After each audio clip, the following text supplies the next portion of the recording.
ইমাম আবুল ফরাজ ইবনুল জাওজি 900 বছর আগে উয়ুনুল হিকায়াত কিতাবের মধ্যে তিনি লিখতেছেন, নবী সুলাইমান আলাইহিস সালাতু ওয়াস সালাম এই ব্যাঙের দোয়া দেখতে লাগলেন। নবী যা জানে উম্মত তা জানে না, নবী যা দেখে উম্মত তা দেখে না, নবী যা শুনে উম্মত তা শোনে না, নবী যা বুঝে উম্মত তাহা বুঝে না। কি কথা কন না কেন?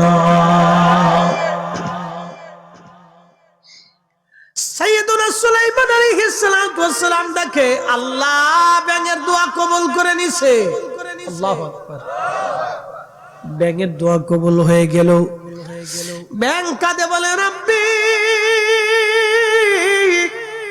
মাখলুক তুমি বানাইছো, আল্লাহ বৃষ্টি দাও, পানি ছাড়া বাঁচতে পারি না। ব্যাঙের দোয়া কবুল হয়ে গেল। সুলাইমান নবী ডাক দেখে, আমার উম্মতেরা রে তাড়াতাড়ি চলো, আর সালাতুল ইস্তিসকা পড়া লাগবে না, দোয়া করাও লাগবে না। যেই কারণে আমরা সালাতুল ইস্তিসকা পড়ার জন্য আসছিলাম, দোয়া করতেছিলাম, এই কারণ আজকে পুরা হয়ে গেছে। বলে হুজুর কেমনে হলো? বলে এই মাঠে তোমরা আসার আগে একটা ব্যাঙ এসে এই মাঠের ভিতরে তার দুইটা পায়ের উপরে ভর দিয়া তার সামনের দুইটা হাত আসমানের দিকে বাড়াইয়া ব্যাঙ কেঁদেছিল। ব্যাঙের দোয়া আজকে কবুল হয়ে গেছে, ব্যাঙের দোয়া কবুল হয়ে গেছে। এই জন্য অনেকেই বলে ব্যাঙ ডাকলে বৃষ্টি আসবে, কথা কিন্তু মিথ্যা না। নবীজি আমার দুইটা বাচ্চা পাহাড়ের ভিতরে আছে, ওরা মা বিহীন, কান্নাকাটি করতেছি, ইয়া রাসূলুল্লাহ। নবীজি আমি আজকে সারাদিন আমার বাচ্চাদেরকে দুধ খাওয়াইতে পারি নাই, ইয়া রাসূলুল্লাহ আপনি ছাড়া তো দুঃখের কথা বলার আর কেউ নাই, আপনি ছাড়া তো কষ্টের কথা আমরা আর কারো কাছে বলতে পারি না গো নবীজি। আপনি আমার রশি ছেড়ে দেন, আমি আমার বাচ্চাদেরকে দুধ পান করে আপনার কদমে ফিরে আসব, একটা জবান বন্ধ থাকবে না। চিৎকার মেরে জোরে বলেন আল্লাহু আকবার। আল্লাহ বানাইলেন কত জাতি,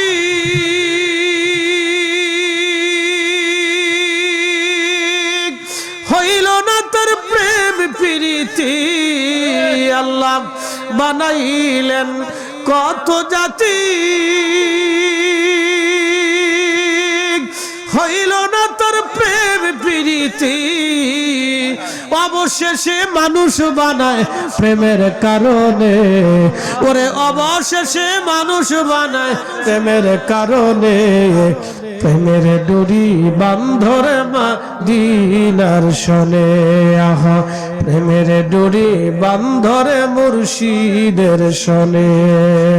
বিবিরে ডাক দে বলেন, বিবি আসো, দেখো আমি আমার সন্তানকে পানি পান করায় আনছি। তবে বিবি রে, দুনিয়ার কোন পানি তারে পান করায় নাই রে বিবি। আহা শাহাদাতের পেয়ালা পানি পান করে ধরে নিয়ে আসছি। শাহর বানু তাকায় দেখো, আমার মন বলে আমার নানা রাহমাতুল লিল আলামিন আমার আলী আসগরকে বেহেশতের হাউজে কাউসারের পানি পান করাইয়া আমার আসগরের কলিজা এত সময় আমার নানা ঠান্ডা বানায় দিয়েছে। একবার জোরে বলা যাবে আল্লাহু আকবার। আরে ওই বুঝি রে যাই রে সোনা,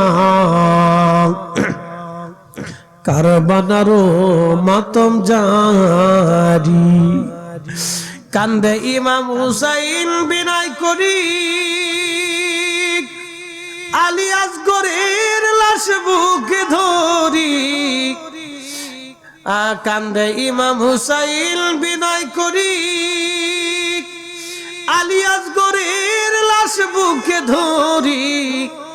এক ফোঁটা পানি দিল না ওরা, বুকেতে তীর দিল মারি।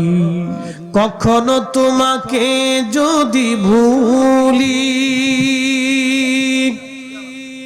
কখনো তোমাকে যদি ভুলি, হেদায়েতের আলো জেলে নিয় কাছে তুলি, কখনো তোমাকে যদি ভুলি।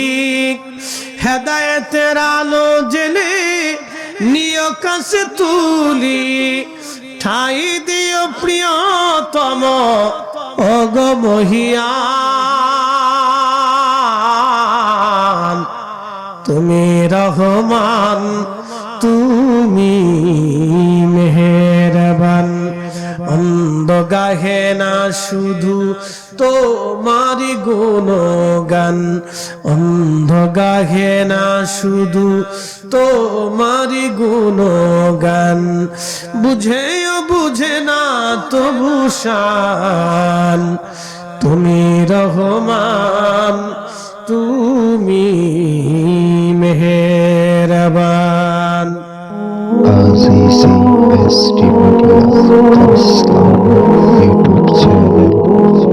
নবীর পরিবারের থেকে শ্রেষ্ঠ পরিবার আর কারো আছে? একসাথে বলে, নবীজির বিবিদের থেকে শ্রেষ্ঠ বিবি আর কারো আছে? প্রিয় নবীর কন্যাদের থেকে শ্রেষ্ঠ কন্যা আর কারো ঘরে আছে? প্রিয় নবীর নাতিদের থেকে শ্রেষ্ঠ নাতি আর কারো ঘরে আছে? নবীর জামাতা থেকে শ্রেষ্ঠ জামাতা কারো ঘরে আছে? নবীর মা থেকে শ্রেষ্ঠ মা দুনিয়াতে আর কারো আছে? কিন্তু আফসোস, আমাদের দেশে একদল আছে বুকে হাত বেঁধে নামাজ পড়ে। এরা রাসূলের আব্বা আম্মাকে কাফের মনে করে। কি ভাবতেছেন? আপনাদের কি মনে হচ্ছে? চিন্তা করেন তো। বলেন, নবীর বাবা মার থেকে শ্রেষ্ঠ বাবা মা আর কারো আছে? অথচ তারা কি মনে করে? জাহান্নামী এবং কাফের মনে করে। এদের পিছনে নামাজ হয়। কি ডরাইতেছেন নাকি আপনারা? না ভয় পাইতেছেন? তবরক তো আছে, তো ক্ষুধা লাগলে তো সমস্যা নেই। দেহের খোরাকের জন্য তো কিছু আছে, তো রুহের খোরাকটা নিয়ে যান, দেহ যাতে জিন্দা থাকে। কত বড় নিকৃষ্ট নিকৃষ্ট নিকৃষ্ট একটা বিশ্বাস, আকীদা। নিকৃষ্ট একটা বিশ্বাস যে নবীজির পিতামাতা জাহান্নামী এবং কাফের। ভাবেন তো আপনি, গা শিহরি ওঠার মতো বক্তব্য না? হ্যাঁ, এরাও আবার কোরআনের কথা বলে, এরাও আবার হাদিসের কথা বলে, এরাও নামাজও পড়ে, এরাও হজও করে, যাকাতও দেয়, রোজাও রাখে। বুঝতে পারছেন? এই জন্য কবি লিখেছিলেন, মাকালের ফল দেখতে ভালো, উপরে লাল নীল ভিতরে কালো। এ বাবারা, এ মাকাল ফল দেখছো নি বাবা? মাকাল ফল দেখছো তোমরা? ওরা দেখে নাই, ওরা চিনত না, ওরা দেখছে না। মাকাল দেখতে বাহিরে খুব সুন্দর, আপেলের মতো চিকচিক সুন্দর দেখা যায়, বাইরে লাল নীল খুব ঢকালা, কিন্তু ভিতরে কালো। খাওয়ার কোন সুবিধা নাই, অযোগ্য। মাকালের ফল দেখতে ভালো, উপরে লাল নীল ভিতরে কালো। ওরে সারা জীবন এমনি গেল দয়াল, সারা জীবন এমনি গেল, খাইতে আমরা পারলাম না। যার ভিতরে নাই রাসূলের প্রেম, তার সাথে ভাব রাইখো না। ক্লিয়ার না ভেজাল আছে? পরিষ্কার, এর থেকে পরিষ্কার কথা আর? অনেকে দোয়া মানে না, দোয়া মানে না। আচ্ছা বলেন তো, আমি মারা যাওয়ার পরে কোন বন্ধু যদি দোয়া না করে, মানুষের মৃত্যুর থেকে কঠিন কিছু আছে? কবর থেকে ভয়াবহ কোন জায়গা আর আছে? এই কঠিন জায়গায় কবরে যাওয়ার পরে যদি বন্ধু দোয়া না করে, তাহলে এর লাগে আমার কিসের পিরিত? কি কথা কর না কে? এই ফিরে দোয়া করে না, ওই ফিরে 100 তালাক দেন। আস্তে করে নজরে বলেন, কত তালাক?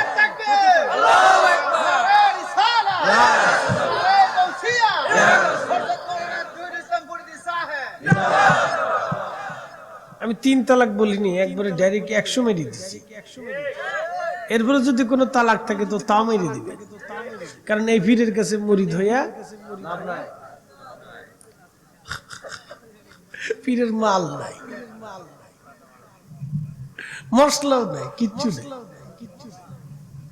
ওই যে ব্যাং, ব্যাং ডাকে, কি ডাকে, ব্যাঙে ডাকে কি কয় জানেননি? কিতা কয় ওরা? আল্লাহ বৃষ্টি দাও, বৃষ্টি দাও, আল্লাহ বৃষ্টি দাও, বৃষ্টি দাও, আল্লাহ বৃষ্টি দাও, বৃষ্টি। কিন্তু আমরা শুনি ঘড়াত ঘড়াত ঘড়াত। হ্যাঁ বাচ্চারা, ব্যাং মারিস না, কিন্তু ব্যাং আল্লাহর এক বাধ্য প্রাণী। আপনাদেরকে ইতিহাস শোনাচ্ছি। সুলাইমান আলাইহিস সালামের জমানাতে तमाम ফিলিস্তিন বৃষ্টির অভাবে খরা হয়ে পড়ে গাছপালাগুলি শুকিয়ে গেল, ঘাস শুকিয়ে গেল। ফিলিস্তিনের লক্ষ লক্ষ মানুষ সুলাইমান আলাইহিস সালামের রাজ দরবারে আসলো। বিরাট বড় রাজ দরবার, तमाम পৃথিবীর মালিক ছিলেন সুলাইমান আলাইহিস সালাম। দুনিয়ার এমন কোন ইঞ্চি মাটি নাই যে ইঞ্চি মাটি তিনি শাসন না করতেন। পৃথিবীর এমন কোন সাগরের পানির রাশি নাই যে রাশি উনি শাসন না করেছেন। পৃথিবীর এমন কোন জঙ্গল নাই যে জঙ্গল শাসন না করেছেন। পৃথিবীর এমন কোন আকাশ নাই যে আকাশের সীমানা তিনি শাসন না করেছেন। কারণ উনি একেবারে মানুষের রাজা, জিনদের রাজা, মানব জাতির রাজা ছিলেন, জিন জাতির রাজা ছিলেন, পাখি পশু পাখিদের রাজা ছিলেন। এত বড় মহারাজা ছিলেন সুলাইমান আলাইহিস সালাম। তেলের গাড়ি তেলে চলে,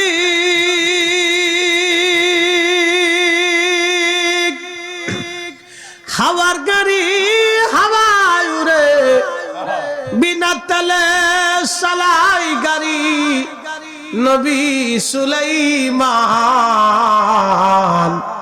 আমরা সেই মুসলমান, আমরা সেই মুসলমান। কথা বলেন ঠিক কিনা? আমরা সেই মুসলমান, কিন্তু গরু চুরি করি।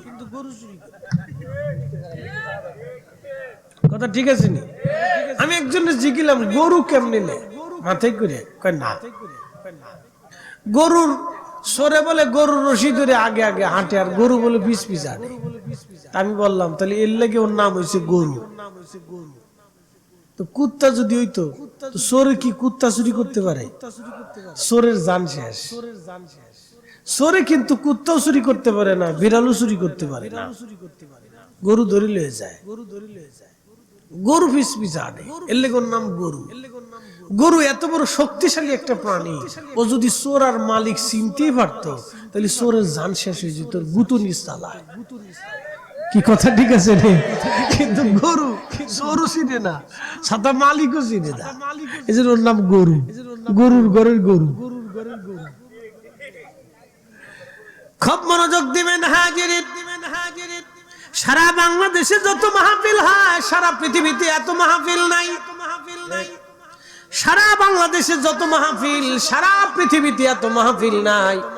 এত মাহফিল বাংলাদেশে। সারা বাংলাদেশে যত গরু চোর আছে, তামাম পৃথিবীতে এত গরু চোর নাই। কি মুসলমান আমরা, চিন্তা করি। আমাদের অঞ্চলে প্রত্যেকদিন 2-4টি, 1-2টি করে গরু চুরি হয়। খালি আমাদের বাড়ি থেকে গরু চুরি নিয়েছে। কি চোরের চোর, চিন্তা করে। উত্তরবঙ্গে গেছি, পাবনা, এক লোক আমার মোটরসাইকেলে নিয়ে যায়। হুজুর দোয়া করে। কি দোয়া করবো? হুজুর গরু চোরে লিয়ে চলে গেছে। তাহলে কি দোয়া চান? চোর কি গরু ফেরত দেবে? হুজুর দোয়া করেন যাতে ফেরত দিয়ে যায়। কিয়ামত পর্যন্ত দোয়া চালালে আর আসবে না। খুব মনোযোগ দিয়ে শোনা যাবেন। অষ্টগ্রামবাসী, বারায়ের চরবাসী, সুলাইমান আলাইহিস সালাতু ওয়াস সালাম লক্ষ লক্ষ উম্মত এসে বলল, নবী গো, আপনি দোয়া করে দেন যেন আল্লাহ আকাশ থেকে বৃষ্টি দিয়ে আমাদের কলিজা ঠান্ডা বানায় দেয়। পানির অভাবে গাছ তরুলতা পাতাগুলি মরে গেছে। হুজুর দোয়া করে দেন যেন বৃষ্টি আসে। নবী সুলাইমান ডাক দেখো উম্মতেরা রে, এইভাবে বৃষ্টি চাওয়া যাবে না, তোমরা সব আসো। বিশাল বড় প্রান্তরে আমরা একত্রিত হয়ে লক্ষ লক্ষ মানুষ আমরা একসাথে সালাতুল ইস্তিসকার নামাজ পড়ে খোদার দরবারে বৃষ্টির জন্য কান্নাকাটি করি। আশা করা যায় প্রভু আকাশ থেকে বৃষ্টি নাজিল করবে। লক্ষ লক্ষ ফিলিস্তিনবাসী সুলাইমান আলাইহিস সালামের সাথে যাইয়া একসাথে উপস্থিত হলো মাঠের মধ্যে।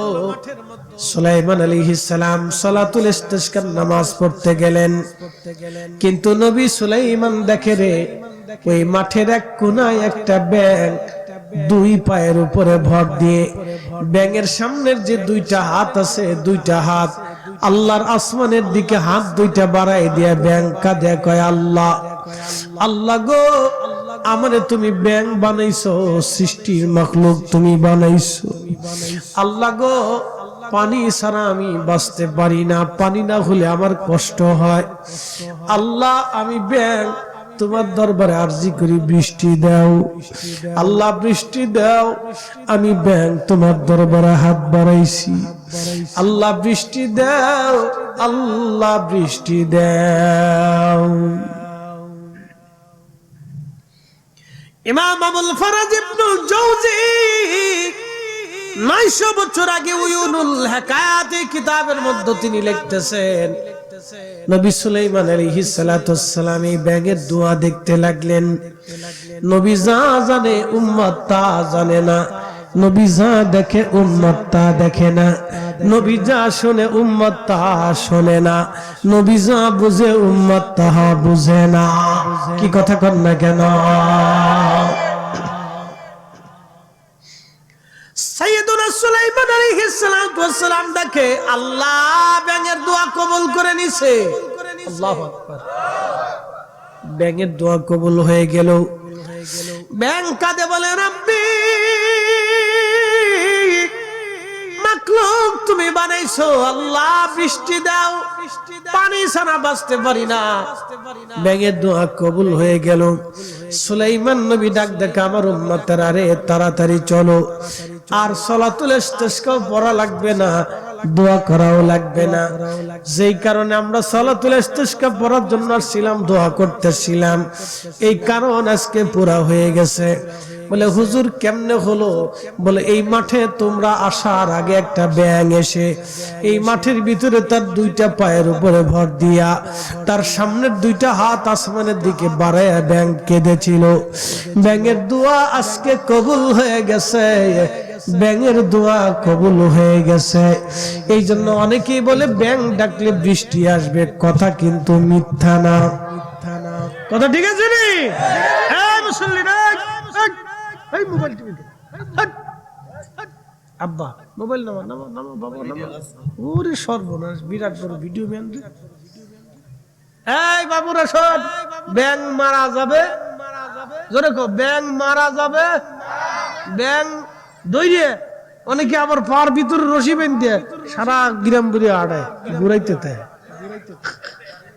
এটা করিস না বাবা, ব্যাঙ মারিস না, ওটা আল্লাহর বাধ্য প্রাণী। ও কান্নাকাটি করলে আল্লাহ বৃষ্টি দেয়। একসাথে জোরে কোন আল্লাহু আকবার। ব্যাঙ কানলে কে বৃষ্টি দেয়? আল্লাহ বৃষ্টি দেয়। আপনি বুঝতে পারছেন যে একটা মাখলুকের দোয়া কবুল করে আল্লাহ, তিনি রব্বুল আলামিন। কখনো তোমাকে যদি ভুলি, কখনো তোমাকে যদি ভুলি, হেদায়েতের আলো জেলে নিয় কাছে তুলি। কখনো তোমাকে যদি ভুলি, হেদায়েতের আলো জেলে নিয় কাছে তুলি। ঠাই দিও প্রিয়তম ওগো মহিয়ান, তুমি রহমান, তুমি মেহেরবান। অন্ধ গাহে না শুধু তোমারি গুণগান, অন্ধ গাহে না শুধু তোমারি গুণগান, বুঝেও বুঝে না তবু শান, তুমি রহমান তুমি মেহেরবান।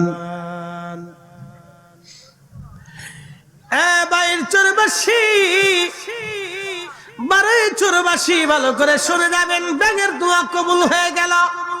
এই জন্য কোন মাখলুক মারার আগে 100 বার চিন্তা করবেন, কারণ পশু পাখিদের দোয়া আল্লাহর দরবারে কবুল হয়। কি কথা কর না কেন? কোন পাখি মারার আগে চিন্তা করবেন, ওই পাখিটা যে মারবো ওর বাচ্চা কাচ্চা আছে। কি কথা কর না কেন? এই জন্য খুব চিন্তা করবেন। আল্লাহর নবী কোন গাভীর বাচ্চা হয়ে গেলে, উটদুম বা ছাগলের বাচ্চা হলে দুধ না ছাড়া পর্যন্ত ওই গাভী, উটদুম বা ভেড়া, বকরি জবাই করতে আল্লাহর নবী নিষেধ করে দিয়েছেন। মুরগির বাচ্চা হলো মা মুরগি জবাই করতে পারবেন না বাচ্চা না ছাড়া পর্যন্ত। এই জন্য রাষ্ট্র একটা সিদ্ধান্ত নিয়েছে, যখন মাছে ডিম পারে তখন মাছ মারা নিষিদ্ধ করে দিয়েছে। কারণ ওই মাছ ডিম পারার পরে ওই বাচ্চাগুলি নিয়ে মা মাছ দৌড়াদৌড়ি করে। ওই মা মাছটা যদি একবার মারা পড়ে যায়, ওই ছোট ছোট মাছগুলি দিশেহারা হয়ে যায় এবং তারা ছন্ন বিচ্ছিন্ন হয়ে যায়, তারা মারা যায়। এই জন্য পশু পাখি মারার আগে 1000 বার চিন্তা করবেন আপনি। এবার চোরবাসী, ওদের দোয়া আল্লাহর দরবারে কবুল হয়ে যায়, ওদের কান্নাকাটিও আল্লাহর দরবারে কবুল হয়ে যায়। প্রিয় নবীজি রাস্তা দিয়ে যাচ্ছিলেন, এমন সময় দেখলেন রাস্তার পাশে একটা হরিণ বাঁধা আছে।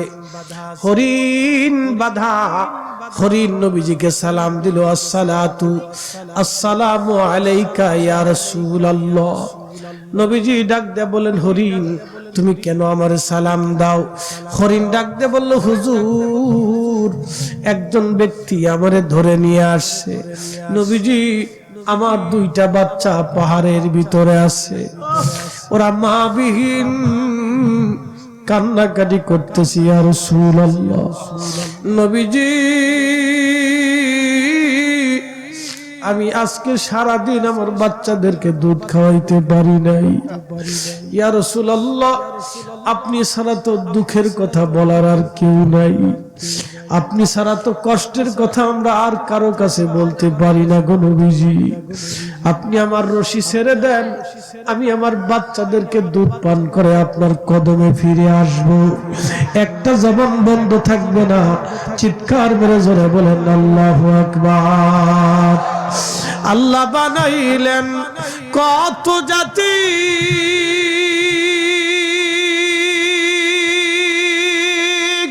হইল না তার প্রেম প্রীতি। আল্লাহ বানাইলেন কত জাতি, হইল না তার প্রেম প্রীতি। অবশেষে মানুষ বানায় প্রেমের কারণে, ওরে অবশেষে মানুষ বানায় প্রেমের কারণে। প্রেমের ডোরি বান্ধরে মদিনার শনে, আহা প্রেমের ডোরি বান্ধরে মুর্শিদের শনে। বুঝতে কি অসুবিধা? কষ্ট হচ্ছে? হরিণের আবদার কি? ইয়া রাসূলুল্লাহ, আমার বাচ্চা আছে। কি আছে? আমার সন্তান আছে, আমি ওদেরকে দুধ খাওয়াইতে পারি না। নবীজি, আপনি আমারে ছেড়ে দেন, আমার বাচ্চারা কান্নাকাটি করতেছে। বুঝেন আপনি? আপনি বুঝেন একটা প্রাণী তার সন্তানের জন্য কত বড় দরদ ভালোবাসা থাকলে নবীজির কদমে আবদার করতেছে, আপনি আমাকে ছেড়ে দেন, আমি বাচ্চারা দুধ পান করে আবার ফিরে চলে আসবো। আমি ওয়াদা করলাম ইয়া রাসূলুল্লাহ। বাড়ি চরবাসী ভালো করে শুনে যাবেন, একটা মা হরিণ আবদার করার পরে নবীজির অন্তরের মধ্যে ব্যথা লাগলো, মায়া লাগলো, ভালোবাসা লাগলো। নবীজি রশি ছেড়ে দিলেন। রশি ছেড়ে দিলেন, মা হরিণ চলে গেল বাচ্চার কাছে। বাচ্চাদেরকে খুঁজে খুঁজে মা বাচ্চারা দুধ পান করাইলো। কালকে খবরের ভিতরে দেখলাম একটা বাচ্চা 4 থেকে 5 বছর, একটা ছোট্ট বাচ্চাটা মার কবরের পাশে বসে বসে কাঁদে আর বলতেছে, মা গো আমার কেন আপনি নিয়ে গেলেন না গো মা, আপনি আমারে নিয়ে যান, আপনি আমারে দুনিয়াতে রাইখে কেন মা চলে গেছেন। ওই বাচ্চার মা মরে গেছে, সৎ মা ঘরের ভিতরে আসছে, বাবাটা প্রবাসে বিদেশে থাকে। ওই সৎ মাটা মাঝে মধ্যে বাচ্চাটাকে মারে, অত্যাচার করে। ছোট্ট বাচ্চা কষ্টের সীমা, দুঃখের সীমা সহ্য করতে না পেরে বাচ্চাটা মার কবরের পাশে বসে বসে কাঁদে। বুঝেন, একটা মা হরিণ তার বাচ্চার জন্য এত বড় দয়া লাগে, কিন্তু মানুষের জীবনে হলো কি, মানুষ তো একবারে পাথরের চাইতেও শক্ত হয়ে গেছে। তার মানে যারা বাচ্চাদেরকে কষ্ট দেয় ওরা মানুষ নামের অমানুষ, শুয়োর আর কুত্তার চাইতেও নিকৃষ্ট কথা বলে। শুয়োর আর কুত্তার চাইতে নিকৃষ্ট। রাষ্ট্রের উচিত এই সমস্ত মানুষদেরকে ধরে ধরে নিয়ে 12 বছরের জেল দেওয়া। কি কথা কন, ঠিক আছে কিনা? 12 বছরের জেল দিয়ে কোনো মাপ হবে না, কোনো মাপ নাই, কোনো মুসলেকা নাই। আগে জেল হবে, সশ্রম কারাদণ্ড হবে, ওকে যেইভাবে মারছে সেইভাবে পিটাই তুলবে। কি কথা ঠিক আছে না? কয়দিন আগে দেখলেন কাজের একটা মেয়েকে মারলো, কঠিন অত্যাচার। এইভাবে মানুষ মানুষকে অত্যাচার করতে পারে না, কখনোই না একটা শিশু বাচ্চার প্রতি অমানবিক হতে পারে না। যারা করেছে রাষ্ট্রের উচিত ওইভাবে সশ্রম কারাদণ্ড দেওয়া, কোনো মাফ হবে না, কোনো ক্ষমা হবে না। কয়েকদিন আগে খবরের ভিতরে দেখলাম বরিশাল থেকে একটা বাচ্চা পালায়া চলে আসছে। ওই যে আপনার কমলাপুর রেল স্টেশনে থাকে। সাংবাদিক জিজ্ঞেস করলো, তোমার কি মা বাবা নাই? বাচ্চাটা বলল, মা মরে গেছে, বাবা আর একটা বিয়ে করেছে, বাবা বিদেশে চলে গেছে, এই সৎ মা আমাকে মারে। মনের দুঃখে সহ্য করতে না পেরে আমি এখানে চলে আসছি, এখানে থাকি, এখানে খাই, এইখানে রেল স্টেশনে ঘুমাই। কেউ কিছু দিলে খাই, না দিলে অনেকে মারে, অনেকে লাথি দেয়, অনেকে ধমক দেয়, সরায় দেয়। লক্ষ লক্ষ পথ শেষে এরকম রাস্তায় বের হয়ে গেল। রাষ্ট্রের দায়িত্ব ছিল এই বাচ্চাদেরকে ঘর ফেরায় দেওয়া, এই বাচ্চাদেরকে বাবা ফেরায় দেওয়া, সংসার ফিরিয়ে দেওয়া, তার অধিকারে ফিরিয়ে দেওয়া ছিল রাষ্ট্রের দায়িত্ব। আল্লাহর কসম করে বলি, এইগুলি যদি রাষ্ট্র করতে না পারে, কিয়ামতের ময়দানে একজনকেও আল্লাহ ছেড়ে দেবে না। কথা কর না কেন? আল্লাহ কোরআনে বলেন, ইন্নাল্লাহা ইয়া'মুরু বিল আদলি ওয়াল ইহসানি ওয়া ইতা'i যিল কুরবা ওয়া ইয়ানহা আনিল ফাহশাই ওয়াল মুনকার। আল্লাহু আকবার। ইন্নাল্লাহা ইয়া'মুরু বিল আদল, আমি হুকুম দিলাম, তোমাদেরকে নির্দেশ দিলাম, তোমরা দুনিয়াতে ন্যায় করবা, অন্যায় করবা না, ন্যায় করবা, অন্যায় করবা না, ন্যায় করবা, অন্যায় করবা না। যারা ছোট্ট বাচ্চাদেরকে মারে তারা ইয়াজিদের মতো জালিম। আস্তে বলবেন না, জোরে বলেন। ওরা জালিম, শিমারের মতো ওরা জালিম। আর ওই বুঝি যাই রে শুনা কারবালার মাতম জারি, কান্দে ইমাম হুসাইন বিনয় করি,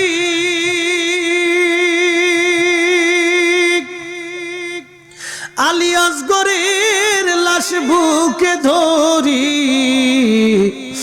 কান্দে ইমাম হুসাইন বিনয় করি, আলী আসগরের লাশ বুকে ধরি, এক ফোঁটা পানি দিল না ওরা, বুকেতে তীর দিল মারি।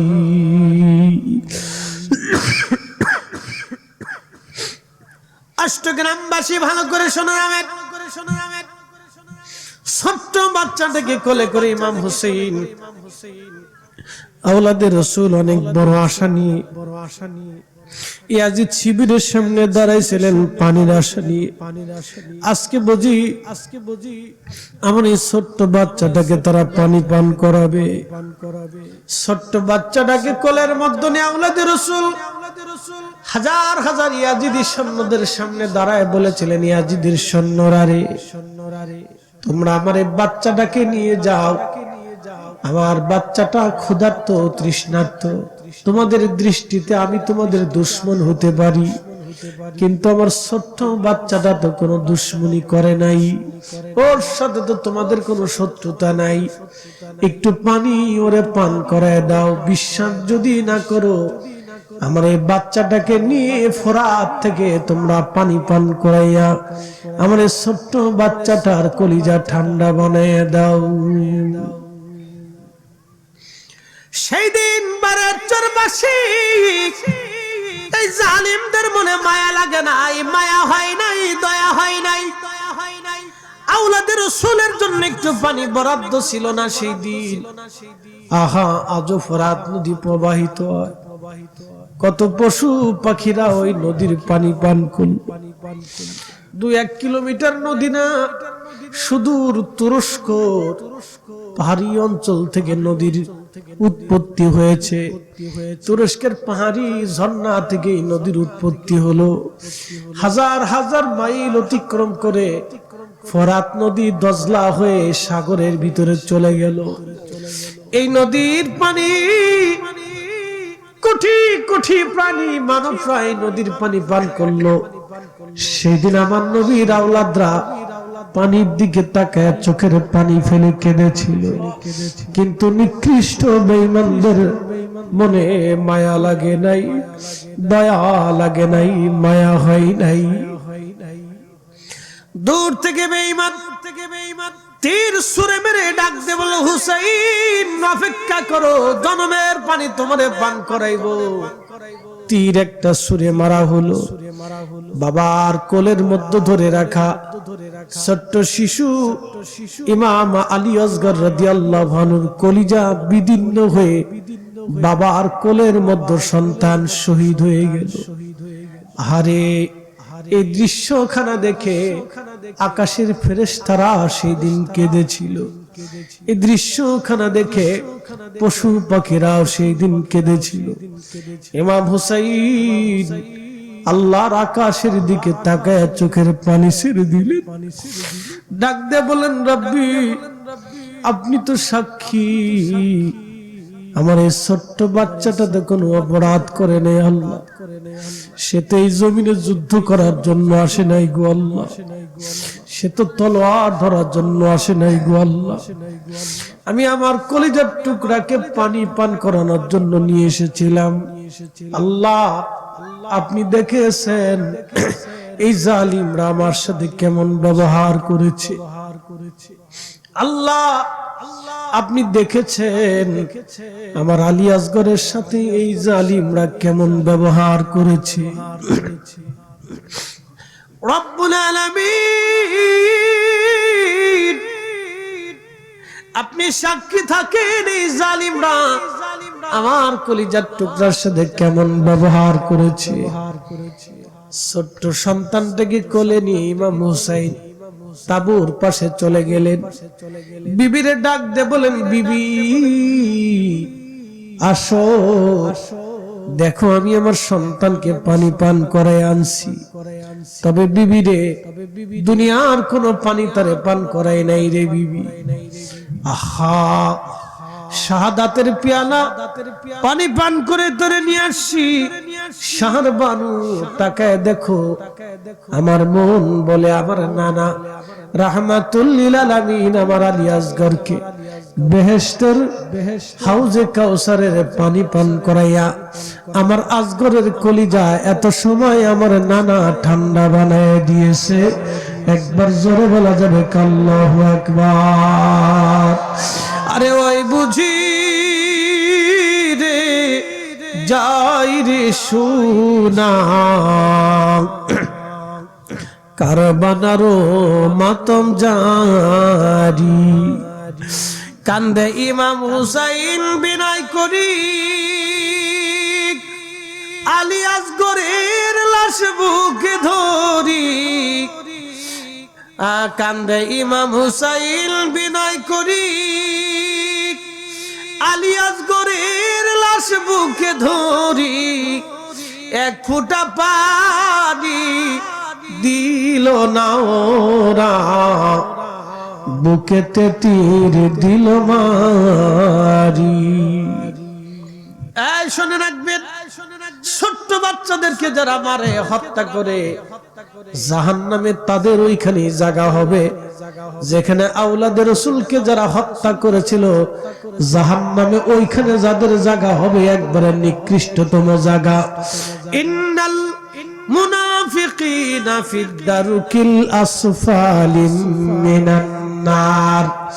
জাহান্নামের সর্বনিকৃষ্ট জায়গা হবে মুনাফিকদের জায়গা। ওই নিকৃষ্ট জায়গায় থাকবে আওলাদে রাসূলদেরকে যারা হত্যা করেছিল, পানিবিহীন আলী আসগরকে যারা শহীদ করেছিল, ওই মুনাফিকদের জায়গা হবে জাহান্নামের নিকৃষ্টতম জায়গা। ছোট্ট বাচ্চাদেরকে যারা মারে, ছোট্ট বাচ্চাদেরকে যারা কষ্ট দেয়, এবং এতিমকে যারা কষ্ট দেয়, এতিমের হক যারা নষ্ট করে, এতিমদেরকে যারা অত্যাচার করে, জাহান্নামের সর্বনিকৃষ্ট জায়গায় ওই ব্যক্তিদের জায়গা হয়ে যাবে। মনে রাখবেন অষ্টগ্রামবাসী, ভালো করে শুনে যাবেন হাজিরিন, কত কঠিন। আল্লাহর নবীজি হরিণ ছেড়ে দিলেন, মা হরিণ চলে গেল, বাচ্চারে দুধ পান করাইয়া মা হরিণ আবার নবীজির কাছে বাচ্চা সহ ফিরে আসলো। মা হরিণটা এসে বলল, হুজুর আমি আসছি আপনার কদম মোবারক ইয়া রাসূলুল্লাহ। ইমাম বাইহাকি রাহিমাহুল্লাহ দালাইলুন নবুয়াতের মধ্যে লিখতেছেন, হরিণ এসে কাঁদতেছে, ইয়া নবী আল্লাহ আমি ওয়াদা রাখছি আপনার কদমে ফিরে আসছি। ইতিমধ্যেই মালিক ফিরে আসছে।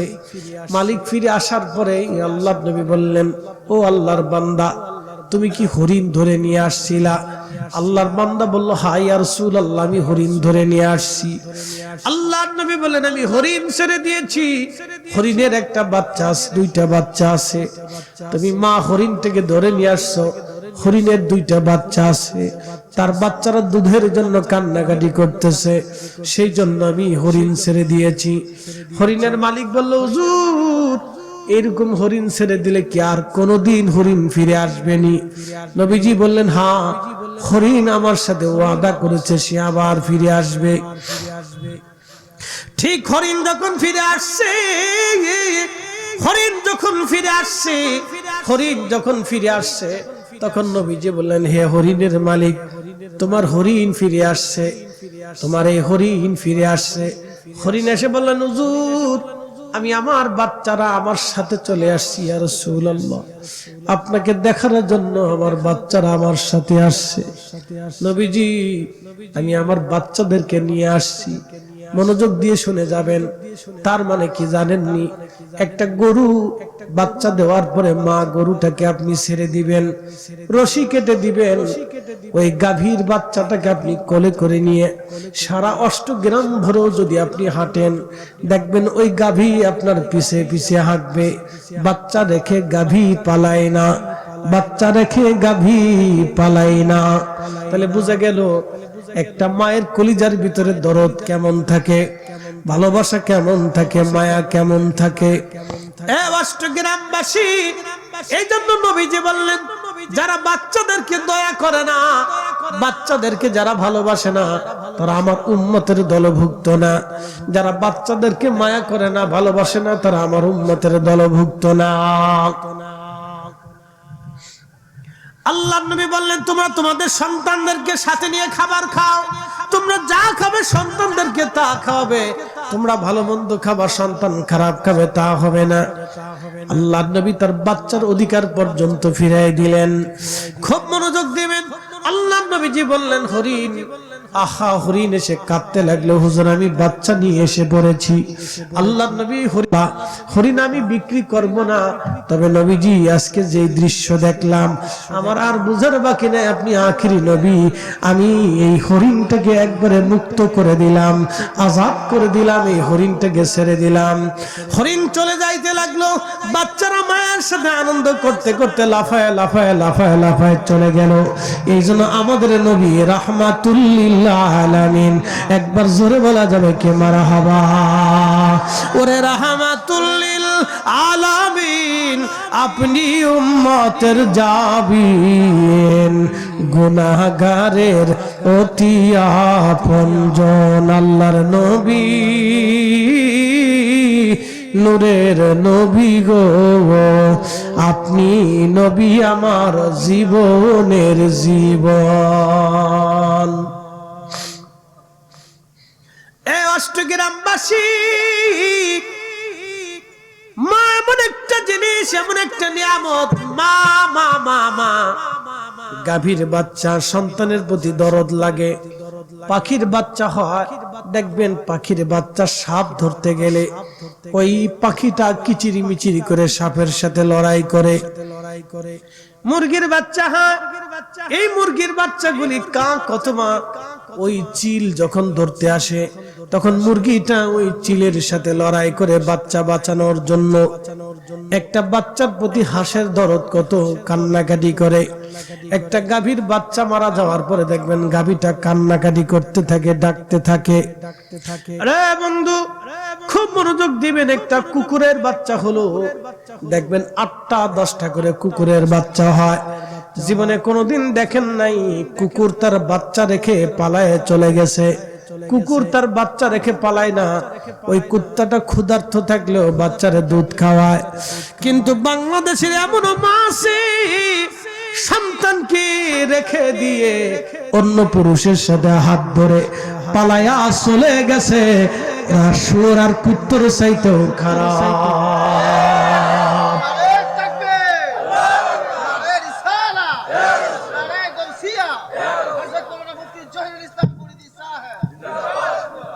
ওরা শুয়োর আর কুত্তার চাইতে খারাপ। যে নারী সন্তান রেখে পরপুরুষের হাত ধরে পালিয়ে যায়, ও শুয়োরের চাইতেও খারাপ, শুয়োরের চাইতে নিকৃষ্ট, কুত্তার চাইতে নিকৃষ্ট। কথা কর নাকি ঠিক কিনা? যেই পুরুষ নিজের সন্তান রেখে পালিয়ে চলে যায়, ওই পুরুষ শুয়োরের চাইতেও খারাপ। এই কথা কোন জোরে বলে? অনেকে সন্তান রেখে অন্য নারী নিয়ে পালিয়ে চলে যায়, ওই পুরুষটাও খারাপ, ওটাও নিকৃষ্ট শয়তান। মানুষ হইয়া ভবেতে আসিয়া মানুষের করিলাম কি, আমি নবী না চিনিলাম কি যে ভুল করিলাম, নবী না মানিলাম কি যে ভুল করিলাম, ভস্মে ঢালিলাম ঘি। মানুষ হইয়া ভবেতে আসিয়া মানুষের করিলাম কি। আল্লাহুম্মা সাল্লি আলা, ভালো আছে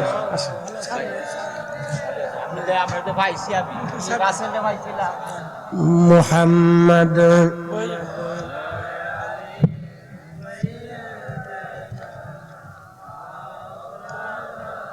আমাদের সবার না, আমরা বলি আলহামদুলিল্লাহ। আমাদের সভারত্ন এসএম শাহিন সাহেব, তিনি আজকের মেহমান, তিনি আমাদের মাঝে আসছে। আমরা আবার বলি আলহামদুলিল্লাহ। আমরা মাহফিলের পক্ষ থেকে ওনাকে মোবারকবাদ জানাই। তো কি বলছিলাম আপনাদেরকে, খুব মনোযোগ দেন। সৃষ্টির প্রতি একটা দয়া থাকতে হবে। এই যে বাচ্চাদের প্রতি দয়া, আমি মালয়েশিয়াতে, মায়ানমারে, দুঃখিত মালদ্বীপে দেখছি বিড়াল স্বাধীন মতো ঘুরে বেড়ায়। হুজুর গেছেন হারামাইন শরীফে, আরে বিড়ালে তারপরে কবুতরে হারামাইন শরীফে বিচরণ করতেছে, কেউ একটা বিড়ালরে ধাক্কাও দেবে না। বসলে বিড়াল চুপচাপ এসে কোলের ভিতরে বসে থাকে অনেক সময়, বুঝতে পারছেন? খাবার দিবে হাজিরা, কবুতরকে খাওয়াচ্ছে, পাখিদেরকে খাওয়াচ্ছে। এই যে সৃষ্টির প্রতি একটা দয়া, এটা আল্লাহ রসুল 1450 বছর আগে শিখিয়ে দিয়ে গেছে। একটা হরিণ এসে রসুলের কদমে আবদার করতেছে, আমার বাচ্চা ক্ষুধার্ত, ইয়া রাসূলুল্লাহ আপনি ছেড়ে দেন। বুঝতে পারতেছেন? এই জন্য যারা গরু পালে, অনেকেই গরুরে মারে পিটে, যারা মহিষের পালেন ওই যে ধান আনতে যায়, অনেক সময় বেশি বুঝা চাপাই দিয়ে তারপরে গরুরে ফিটাইতে দেয়, তুই আড়স নাকি আড়স নাকি। কি কথা ঠিক আছে না ভাই? আপনি একটু ধান 2 মণ যদি কমাই দেন তাহলে গরুর কিন্তু এহসান হয়, কিন্তু তা করেন না, আরো 4 মণ বেশি চাপাই দিয়ে এরপরে গরুর পিছন পেছে খালি লাঠি দিয়ে পিটে, আড়স নাকি আড়স নাকি। ওদিক তো গরুর জান শেষ। এগুলি করবেন না, এটা কিয়ামতের ময়দানে মামলা করবে। আল্লাহ আমার বুঝা টানার শক্তি ছিল 10 মণ, সে মালিক আমার উপর চাপাই দিয়েছে 20 মণ। আল্লাহ আমার খুব কষ্ট হয়েছে, আমার মালিক তোমার বান্দা আমার লাঠি দিয়ে পিটাই তো, আল্লাহ আমি বিচার চাই আজকে।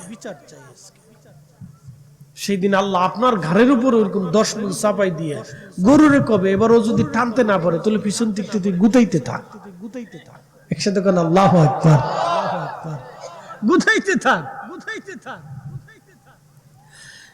শুনে যাবেন বাড়ির চরবাসী, খুব মনোযোগ দিয়ে মা বোনেরাও শুনে যাবেন। এ মা বোনেরা, সৃষ্টির প্রতি দয়া। আপনার বাড়িতে যদি একটা বিড়াল থাকে, খাবার যদি না দিয়ে আপনি পিটান, কিয়ামতের ময়দানে বিড়াল বলবে আল্লাহ আমার মালিক আমারে মাঝে মধ্যে মারতো পিটাইতো, আমি বিচার চাই। বাড়িতে যদি কুকুর থাকে, খাবার না দিয়ে যদি আপনি পিটান, কিয়ামতের ময়দানে কুকুরটা মামলা করবে আল্লাহ আমি যার বাড়ি পাহারা দিয়েছিলাম, আল্লাহ সারা দিন সারা রাত আমি পাহারা দিলাম কিন্তু মালিক আমারে পিটাইতো। গরু মামলা করবে, ছাগল মামলা করবে, রব্বুল আলামিন আমার মালিক আমাকে পিটাইতো আল্লাহ। সেই দিন আল্লাহর দরবারে মামলা হবে, কারণ পশু পাখির তো কোনো আদালত দুনিয়াতে নাই, চেয়ারম্যান মেম্বার, তারপরে আপনার পুলিশ প্রশাসন আদালত নাই। ওরা কিয়ামতের ময়দানে মালিকি ইয়াউমিদ্দিন, বিচার দিনের মালিকের দরবারে সেই দিন ওরা বিচার দায়ের করবে। পশু পাখিদের বিচার টানা হবে সেই দিন। এই অষ্টগ্রামবাসী, পশু পাখিদের বিচার সেই দিন টানা হবে। এই জন্য খুব সাবধান করে মনোযোগ দিয়ে শুনে যাবেন। একটা হলো হকুল্লাহ, আপনি নামাজ পড়েন নাই, রোজা রাখেন নাই, হজ করেন নাই, খোদা ইচ্ছা করলে মাফ করে দেওয়ার ওয়াদা করেছেন, কিন্তু আপনি যদি কোনো বাচ্চারে কষ্ট দেন, ও কোনো এতিমের হক আপনি যদি নষ্ট করে ফেলেন, আমার আল্লাহ বললেন আরআইতাল্লাযী ইউকাযযিবু বিদ্দীনি ফাযালিকাল্লাযী ইয়াদুবুল ইয়াতীম। যারা এতিমের সাথে রূঢ় ব্যবহার করে, এতিমকে মারে, এতিমের হক যারা নষ্ট করে, হুজুর তারা আখিরাতকে অস্বীকার করে, বিচার দিবসকে তারা অস্বীকার করে। আপনি কি দেখেন নাই তারা বিচার দিবসকে অস্বীকার করে? এই জন্য কোন চাচা ভাতিজা যদি এতিম হয়ে যায়, তাহলে এই চাচার দায়িত্ব হলো ভাতিজার সম্পদ বুঝাই দেওয়া, ওর সম্পদগুলি সংরক্ষণ করে ওর হক ওকে বুঝাই দেওয়া।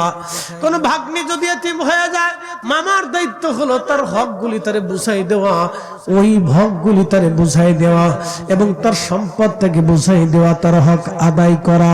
যদি না করেন গো, কিয়ামতের ময়দানে আল্লাহ আখিরাত অস্বীকার করার শাস্তি দিয়ে আপনাকে জাহান্নামে দিয়ে দিবে। এত সোজা পাইবেন না, এটা হকুল ইবাদ, বান্দার হক। বিশ্ববিখ্যাত আল্লাহর ওলি হযরত ইব্রাহিম বিন আদহাম, যার কথা পৃথিবীর এমন কোন তারিখ নাই, এমন কোন কিতাব নাই যে কিতাবে তার প্রশংসা না করা হয়েছে। ইব্রাহিম বিন আদম রাহমাতুল্লাহ আলাইহি প্রত্যেক বছর হজ করার জন্য মক্কায় যাইতেন। এই বছরও মক্কায় চলে গেলেন। হজ শেষ করার পরে তিনি চিন্তা করলেন, আমি তো বহুবার হজ করলাম কিন্তু বাইতুল আকসায় গেলাম না, এইবার একটু বাইতুল আকসা থেকে ইবাদত করে ঘুরে ঘুরে আসি। তো হজ শেষ করার পর ইব্রাহিম বিন আদম মক্কার বাজারে গেলেন। মক্কার বাজার থেকে তিনি 1 সা 3.5 সের এক সা আমাদের হিসাবে 3.5 শেয়ার। এই এক সা খেজুর উনি কিনলেন, উনি নিয়ত করলেন প্রত্যেকদিন 2টা খেজুর দিয়ে ইফতার করবেন, 2টা খেজুর দিয়ে সেহরি করবেন, সারাদিন রোজা রাখবেন, সারাদিন পথ চলবেন, সন্ধ্যাবেলা সারা রাত ইবাদত করবেন, এরপরে আবার সেহরি করে ফজরের নামাজ পড়ে হাঁটা শুরু করবেন। 1 মাস সময় লাগবে বাইতুল্লাহ থেকে বাইতুল আকসা পর্যন্ত। এই 1 মাসে আমি ইবাদত করতে করতে বাইতুল আকসায় উপস্থিত হব, আর 2টা করে খেজুর দিয়ে ইফতার করব, 2টা করে খেজুর দিয়ে আমি সেহরি করব। এইভাবে 1 সা খেজুর যদি কিনি তাহলে 1 সা খেজুরই আমার এই সফরের জন্য যথেষ্ট হবে। কি বুঝলেন? হেরা মানুষ ছিল, কি শক্ত মানুষ, চিন্তা করেন 2টা খেজুর দিয়ে ইফতার করবে। আর আমরা ইফতারের সময় 36 পদ না হইলে হয় না। আবার কিছু মুসলমান আছে সুদে রোজাদার, সুদের টাকা দিয়ে অনেক প্রকারের ইফতার খায়। আমি আপনাদেরকে বুঝাই, মনে কিছু নিয়েন না। এটার নাম কি? জোরে বলেন। যদি মদ দিতেন আর আমি খাইতাম, মুসলিম হওয়া যেত। যারা কমিটি আমার দাওয়াত দিছে ওদের জান শেষ হয়ে যেত। তুই মদ খাওয়া হুজুর দাওয়াত দিছিস কে? মদ হয়ে গেলে হারাম। একসাথে বলেন কি? জোরে বলেন।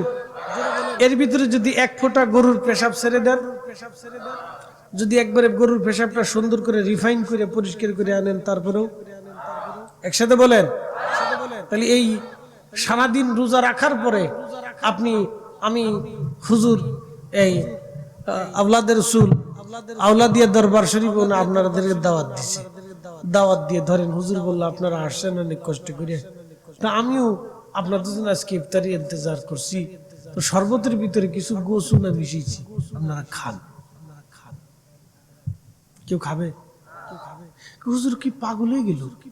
সারাদিন রোজা রেখে গোসুন আর শরবত দিয়ে রোজা রাখবো ভাঙবো, এই শরবত খাওয়ার সাথে রোজা শেষ হয়ে যাবে, নষ্ট হয়ে যাবে, ধ্বংস হয়ে যাবে।